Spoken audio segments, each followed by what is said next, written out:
beneath the twin moons of Lyra Prime, where the violet heavens brushed against chrome towers that sliced through the clouds, a mother made the hardest decision in the known galaxy. Empress Valeria stood beneath the rain that shimmered like molten silver, her sapphire skin gleaming under its glow. In silence, she placed her daughter's tiny hand into the rough, calloused palm of a human mechanic, a man whose eyes carried the weight of loss. The little girl was only 6, her twilight-colored skin glistening as her pointed ears quivered in the cold air. The palace had called her ugly. The courtiers whispered cursed. But when Thomas Brennan looked into her wide, frightened eyes, he saw something no one else ever had, a reflection of his own grief and, perhaps, his second chance at being a father. What happened that night would challenge everything they thought they understood, about love, about family, and about where one truly belongs. Before we begin, make sure to subscribe so you don't miss more breathtaking stories like this one. And tell us in the comments, where are you watching from? We read every single one. The Imperial Palace of Lyra. Prime rose like a crystalline mountain beneath the fading sun, its glassy walls scattering light into waves of violet and gold. Inside the throne chamber, the air trembled with the hum of anti-gravity generators, making everything feel suspended, timeless, almost dreamlike. Empress Valeria stood before the Grand Council, her robes flowing like liquid starlight, yet her expression was carved from stone. In her arms rested her daughter Zephyra, wrapped in a blanket far too simple for royalty. Zephyra's skin was darker than any Lyrian noble, a dusky violet that seemed to drink in the light rather than reflect it. Her eyes were too large, her ears too sharp, her features too mixed. The human blood of her late father, a diplomat who perished in a shuttle crash 2 years ago, had left its undeniable mark. To the court, she was a mistake. "She cannot remain here," declared Lord Vantrix, the council's head. His words echoed through the hall like a decree of exile. "The people will never accept a hybrid as heir. Her very face will divide the empire." Valeria's jaw tightened. "She is my child." "Your child," another counselor spat, "is the symbol of your greatest folly." The late ambassador was an honorable man, but that union should never have borne fruit. "This creature is neither Lyrian nor human. She belongs nowhere." In her mother's arms, Zephyra said nothing. Her small hands only clutched tighter at Valeria's robes, and because even at 6 years old, she already understood what it meant to be unwanted. The throne room doors hissed open. A man stepped in, human, broad-shouldered, his boots clicking against the mirrored floor. He wore a grease-stained utility shirt and worn cargo pants, a tool belt hanging heavy at his side. His face was rugged, weary, but his eyes, they still held a flicker of something unbroken. He was a weathered man, his hair streaked with gray at the temples, his eyes carrying the kind of sorrow that never truly fades. Thomas Brennan had come to the Imperial Palace for something simple, to repair a faulty gravity regulator. He never imagined he'd walk straight into a royal crisis. "You," said Lord Vantrix, pointing at Thomas as though he were solving a complex equation. "You worked with Ambassador Brennan, didn't you? On the embassy's infrastructure?" Thomas hesitated, then nodded. "David was my friend. We built half the embassy together. Then you understand our customs, and our need for discretion." Thomas's gaze shifted from Vantrix to the Empress, and then to the small child in her arms. His breath caught. The resemblance to David was unmistakable, the shape of her chin, the tilt of her head. But there was something more, something otherworldly, as if she were a being born from both science and myth. "What are you asking me to do?" he asked quietly. For the first time since the meeting began, Valeria's voice trembled. "They want me to send her away, to a research colony at the edge of known space where hybrid children are studied." That word, money studied, hung in the air like a toxin. "Or," Vantrix interrupted coldly, "we could entrust her to someone who knew her father, someone capable of raising her quietly, far from the public eye, someone who could give her a life." Thomas looked down again at the child. Zephyra, her large, uncertain eyes met his, and in them, he saw a reflection of another little girl, his daughter, the same pleading look she had given him the day he'd said goodbye in that hospital room 5 years ago. The same mix of fear and fragile hope that anyone IQ would stay. While the council continued to argue over legalities and optics, Zephyra traced delicate shapes on her mother's arm, glowing faintly, like ancient runes written in living light. No one noticed. No one except Thomas. The debate lasted less than an hour, yet it felt endless. Later, Thomas stood in a smaller chamber beside the throne room, a quiet space with transparent walls that looked out over the drifting nebulae beyond Lyra Prime's orbit. Across from him sat Empress Valeria, her elegance now stripped of power, replaced by quiet despair. Between them, little Zephyra sat on a cushioned bench, her small legs swinging nervously, not quite touching the floor. "I cannot defy the council," Valeria whispered. "If I fight them, I lose my crown, and then she loses everything. Her protection, her future, even her name." Thomas exhaled slowly. "And you think giving her to a stranger is better?" His tone wasn't harsh and only tired. Valeria's eyes met his. "You are not a stranger, Thomas. David spoke of you often. He said you were the most honest man he ever knew. He said you loved your daughter more than life itself." Thomas flinched. The words hit him like a blade turned in an old wound. Emily, 5 years old when the fever took her. 5 years since he'd heard that laugh echo through his small home, a sound he'd thought he'd never forget. "I'm not the same man David knew," he murmured. "Perhaps," Valeria replied softly. "That's exactly why you're the right one." She stood, then knelt before Zephyra, cupping the child's face in her trembling hands. Her voice shifted into Lyrian, that strange, melodic tongue that sounded like wind chimes caught in a storm. Zephyra listened, silent but shaking, tears tracing bright lines down her violet cheeks. She didn't argue. She simply nodded once, then twice. When Valeria rose again, she was Empress once more, calm, regal, unreadable. But her eyes glistened. "She understands," Valeria said quietly. "She knows I cannot keep her safe here. But before I let her go, I need your promise. Not as a mechanic, not as a human, but as a father." Thomas's voice faltered. "I don't know if I can." "Then promise me you'll try." The words lingered between them like a fragile bridge neither dared to cross. Thomas looked down at Zephyra. The child's enormous eyes lifted toward him, shimmering with both fear and courage. Then for the first time she spoke, her voice small, uncertain but clear. "You knew my papa?" Thomas's throat closed. His knees almost gave way. "Yeah, kid," he whispered. "I knew him. Was he good?" "He was the best." Zephyra nodded solemnly, as though that truth alone could hold her world together. Then she stood, walked to Thomas, and raised her tiny hand toward him. He hesitated for a moment, then took it. Her skin was cool and smooth, like polished stone. "Then I go with you," she said simply. Behind them, Valeria turned away. Her shoulders trembled, but she refused to cry, not in front of her daughter. Outside, the rain still fell in sheets of liquid silver, the palace lights refracting through each drop. Thomas led Zephyra down the long marble staircase toward his battered transport shuttle. Guards stood silent. Nobles watched from behind curtains. No one smiled. No one waved. At the base of the steps, Zephyra paused and looked back. The high tower windows of her mother's chamber flickered twice, twice in a signal of farewell. "Will I see her again?" she asked softly. Thomas didn't answer right away. He opened the shuttle door and lifted her inside, buckling her into a seat far too big for her small frame. "I don't know," he said finally, "but I'll make sure you're safe. That's a promise." Zephyra nodded. Then she curled up in the seat, her eyes already fluttering closed, exhaustion finally claiming her. As the shuttle rose through the silver storm, Thomas Brennan looked back at the glowing palace one last time. And in that moment he made a silent vow, not to the Empress, not to the council, but to the little girl sleeping beside him. No one in the galaxy believed a grieving human widower could ever love an alien child, but Thomas Brennan had already lost one daughter. He would not lose another. His home lay far from the shining towers, a small prefabricated unit on the outskirts of the human settlement, a cluster of domed shelters tucked in a valley between two jagged mountains. The settlement lay nestled between two rugged mountain ranges, a place where the air was thinner than Earth's, the gravity slightly lighter, and the twin moons forever visible through the translucent sky panels overhead. It was humble, quiet, nothing like the glittering palace Zephyra had left behind. The shuttle landed with a soft hiss, steam curling in the pale light of dawn. Zephyra stirred awake, blinking against the faint glow.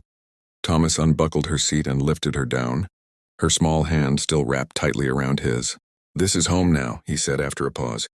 The word home felt foreign on his tongue. He hadn't called this place that, not since Emily. Back then, it had been just a shelter. A place to sleep, not to live. Inside, the small prefab unit was plain and functional. A metal table, 2 chairs, a compact kitchen, a workbench cluttered with tools and half-repaired gadgets.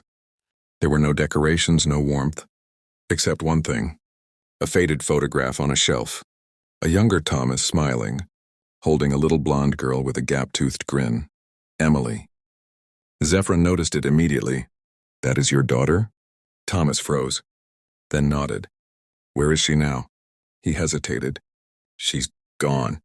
Zephyr tilted her head slightly, her voice dropping to a whisper. "My papa is gone too." Thomas's chest tightened. He hadn't expected that. The way grief could become a bridge between two beings from different worlds, two souls equally broken. "Yeah," he said quietly. "I guess we've both lost people." Over the next few days, Thomas tried his best to make Zephyr comfortable. He cleared out a small spare room, built her a soft cot, and strung fiber optic lights across the ceiling, because she said they reminded her of the palace stars. He bought her simple clothes from the settlement's market, human-made, a little too big for her small frame, but they made her smile just barely. Still, she stayed quiet. She spoke little, ate little, and every night she'd stand at the window, staring up at the twin moons and waiting, perhaps for her mother's ship to appear. One evening, Thomas found her standing by the glass, her finger tracing glowing symbols across the surface in the same ones he'd seen in the palace. They pulsed faintly for a moment, then faded like bioluminescent ripples in deep water. "What's that?" he asked softly. Zephyr flinched, pulling her hand back. "Nothing." "It's not nothing," he said gently. "It's beautiful." She looked up at him warily, as if unsure whether he was mocking her. Then, after a pause, she whispered, "It is Lyrian script. Old language. My mother taught me." "What does it say?" "It says—" She hesitated. "I'm still here." Thomas's throat tightened again. "You are," he said quietly.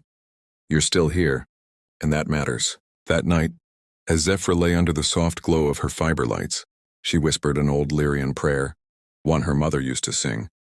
And for the first time since leaving the palace, she cried. Outside her room, Thomas stood leaning against the wall, listening, wanting to go in, to hold her, to promise she'd never be alone again. But he didn't know how.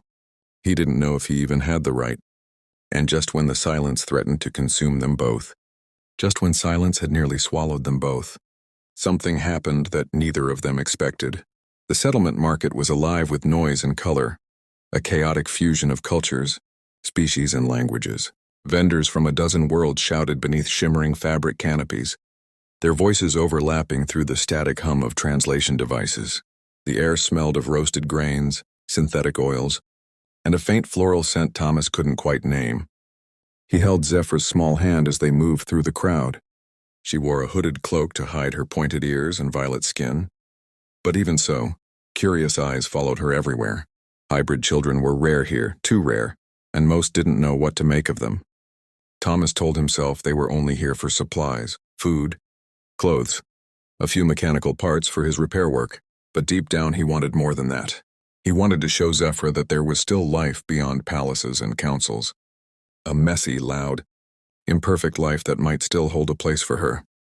They stopped at a small fruit stand run by an elderly Karnati woman, 6 arms, silver eyes, and a gentle smile. She handed Zephyr a piece of something that looked like a cross between an apple and a starfish. Zephyr sniffed it cautiously, then took a tiny bite. Her eyes widened in surprise. "It is sweet," she whispered.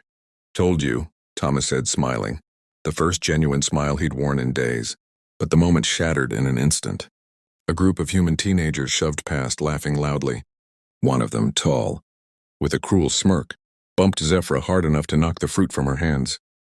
"Watch it, freak," he muttered. Zephyr froze. Her hood slipped back, revealing her alien features. The market went silent. The boy sneered. "What are you supposed to be? Some kind of Lyrian reject?" Before Thomas could speak, something dangerous flickered behind his eyes in that quiet, haunted anger of a man who had already lost too much. He stepped between them, his voice low and sharp. "Walk away now." The boy laughed. Or what, old man? You gonna protect your little pet? The word hit harder than any weapon. Thomas's jaw clenched, but before he could move, Zephyra stepped forward. She looked up at the boy, her small frame steady, her voice clear and strong. I am Zephyra Valeria Brennan, she said, each word ringing with quiet power. Daughter of Empress Valeria of Lyra Prime and Ambassador David Brennan of Earth. And I am not a pet. The crowd stirred. Murmurs rippled through the market. The Kurnathi vendor gasped softly. Even the boy's smirk faltered. You're lying, he said, but his voice trembled. Zephyra raised her hand. Glowing markings, the same ones Thomas had seen on the palace window, shimmered faintly across her skin. Ancient Lyrian script, royal and unmistakable. A genetic signature that could not be forged. The boy's face drained of color. He stumbled back, eyes wide. Come on, Zephyra, Thomas said gently, resting a hand on her shoulder. They turned and walked away. The crowd parted in silence, whispers trailing in their wake. And for the first time since leaving the palace, Zephyra stood taller. Proud, unafraid. But as they disappeared into the sea of voices and light, the boy's cruel words still echoed in her mind, faint but sharp, like a scar that hadn't yet healed. The words haunted Thomas long after they left the market. Pet, freak, reject. They echoed through his mind like a cruel mantra. Knowledge could be taught, but pain like that, pain became legacy. That night he couldn't sleep. He sat on the porch outside his small living unit, the twin moons hanging like silver coins in the violet sky. In his hands, a cup of bitter earth coffee had long gone cold. A soft sound made him glance sideways. Zephyr stood there, wrapped in a blanket too large for her small frame, her bare feet silent on the metal floor. You should be asleep, he murmured. So should you, she replied softly. He smiled faintly. Fair point. She sat beside him, pulling the blanket tighter. For a while, they said nothing, just watched the moons drift above the quiet colony. Then in a voice barely above a whisper, Zephyr said, You don't have to keep me. Thomas turned sharply. What? I heard them. At the market, she said, staring at her hands. They think I'm ugly. A mistake. You could send me away. I would understand. Thomas set his cup down, his hands trembling. Zephyra, look at me. She did, reluctantly. You are not a mistake, he said, his tone firm and steady. And you are not ugly. You're different, and that scares people. But that doesn't make you less. It makes you more. She shook her head, her voice small. You don't mean that. I do, he said. Let me tell you why. He took a deep breath, eyes distant. When my daughter Emily was born, she had a heart defect. The doctor said she wouldn't live past 1 year. But she made it to 5. Every day, people looked at her like she was fragile, like she was broken. But she wasn't. She was stronger than anyone I've ever known. Tears filled his eyes, and for the first time in years, he didn't fight them. I tried everything to save her. But I couldn't. When she died, I thought my heart died with her. I thought I'd never feel again. His gaze shifted to Zephyra, voice breaking. Then your mother placed your hand in mine. And I saw Emily, not because you looked like her, but because I saw the same strength, the same courage. That's when I realized maybe I wasn't finished after all. Zephyra's lip trembled. You truly want me? He smiled through tears. I truly want you. She flung herself into his arms, sobbing, and he held her close, rocking her gently as the twin moons climbed higher above them. You're my papa now, she whispered. Thomas's breath hitched. Yeah, kid, I'm your papa now. And in that moment, the universe shifted, not in the stars, but in the quiet hearts of two souls who had been lost, and somehow found each other again. But peace never lasts. 3 months later, a royal shuttle cut through the violet clouds and descended upon the settlement. The entire colony gathered, buzzing with unease. It was unprecedented. Empress Valeria herself had come to a human world. Thomas stood near the landing pad, pulse racing. Beside him, Zephyra gripped his hand, her expression unreadable. The shuttle's ramp lowered with a hiss, and from within emerged Valeria, flanked by armored guards. She looked older, her beauty shadowed by something heavier, the kind of weight only a throne could bring. Valeria's eyes found Zephyra the moment she stepped off the shuttle, and in that instant, the world seemed to stop. For a long heartbeat, no one moved. Then slowly, the Empress began to walk forward, her guards staying behind. She stopped a few feet away, her gaze shifting between Thomas and the little girl beside him. "Zephyra," Valeria whispered, her voice trembling. "Mama," Zephyra breathed. Valeria sank to her knees, arms opening. For a second, Zephyra hesitated. Then she ran to her, throwing herself into her mother's embrace. The two clung to each other, shaking, crying, a sound of love and loss and years of silence breaking all at once. Thomas took a quiet step back.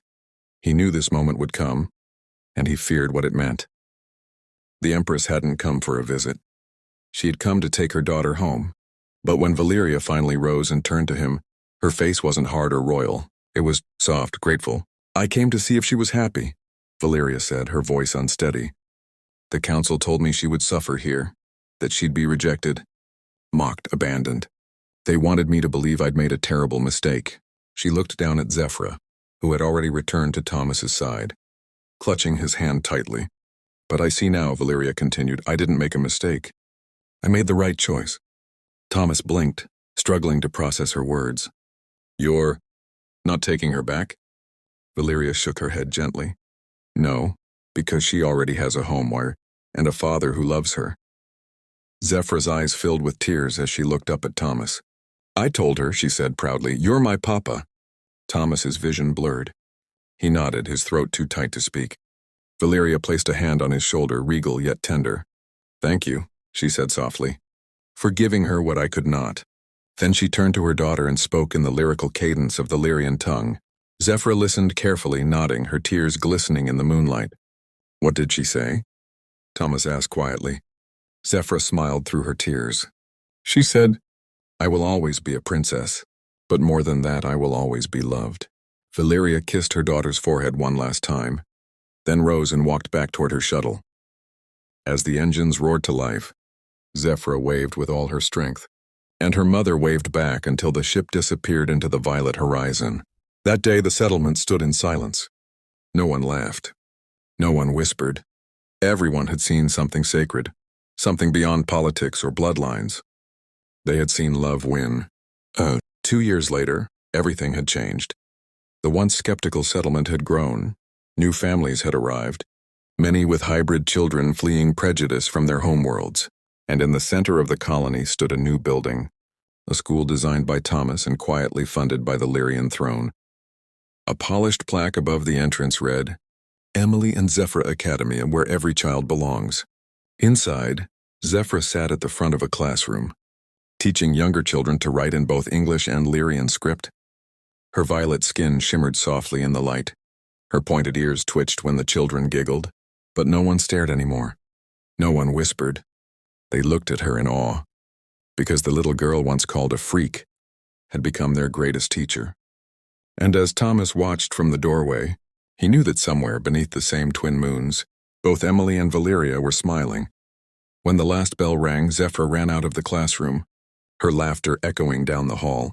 Outside, Thomas stood waiting, his hair now grayer, his eyes softer, his smile easier than it had been in years. "How was school, kiddo?" he asked. "Perfect," Zephyra said, her face glowing. "I taught them the old Lyrian language today. They loved it." Thomas chuckled. "Your mom would be proud." "She is," Zephyra said with certainty. "She sent me a message this morning." She said the council finally approved hybrid marriages again. "She said I helped change their minds." Thomas knelt down so their eyes met. "You didn't just change minds, Zephyra. You changed hearts." She threw her arms around him, holding him tight. "Thank you, Papa." "For what?" "For choosing me." Thomas smiled, blinking back tears. "I didn't choose you, kiddo. We chose each other." As the twin moons climbed into the twilight sky, Thomas and Zephyra walked home hand in hand. The settlement around them glowed softly, each light a promise, each voice a reminder that hope could grow anywhere, even in the darkest corners of the galaxy. That night, as Thomas tucked Zephyra into bed, she reached up and traced glowing symbols along his cheek. The Lyrian runes she'd been teaching him. They shimmered faintly, pulsing with warmth. "What does this one mean?" he asked, smiling. She whispered, "It means family." Thomas kissed her forehead gently. "Sleep well, my daughter." "Good night, Papa." When he closed her door, he paused in the hallway, eyes falling on the old photograph of Emily. He picked it up, studying her gap-toothed smile. For the first time in years, the ache in his chest didn't hurt. It glowed. She would have loved her little sister, he whispered. And somewhere light years away, beneath a violet sky, an empress sat on her crystalline throne, looking up at the same twin moons. She smiled, knowing her daughter was safe, loved, and exactly where she belonged. Because in a universe built on bloodlines and borders, the strongest connections aren't written in DNA, they're written in choice. Sometimes the greatest act of love isn't holding on, but letting go, so someone else can be held instead. Love, after all, knows no species, no world, no throne.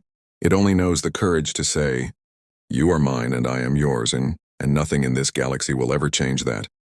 It's in the small hand that fits perfectly into yours on a cold night, beneath twin moons. It's in the laughter that fills a home once lost to silence. It's in the glow of ancient symbols that bind two hearts across impossible distances. And that is a truth stronger than any empire, older than any star, and more beautiful than any crown in the cosmos. Because family isn't born, it's found. And when Thomas and Zephyra found each other, they didn't just heal their own hearts. They lit a beacon that would guide countless others toward the same truth. That love is the one language the entire universe understands.